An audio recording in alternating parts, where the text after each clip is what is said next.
Hi, I'm Nick with the 1 Minute Property Manager. Here's a good tip. Make sure you know your neighbors. And I do mean know your neighbors, not the person down the hall. We're talking about the building next to you. As a manager, you should be aware who is managing the building next to you. Have their business cards and they have yours. And always come bearing gifts. Donuts, coffee.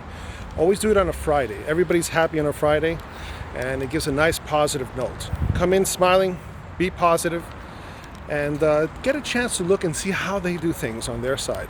Get some tips, get some ideas, communicate. You never know if you're going to need each other for something. Projects, emergencies, hurricanes, disasters as well. Even just to get, hey, who's a good vendor for tile? They might know. Remember, you're only good as your last song, so always come out smiling, happy, and a good positive note. Even get a nice little donut if you can. I'm Nick, the 1 Minute Property Manager.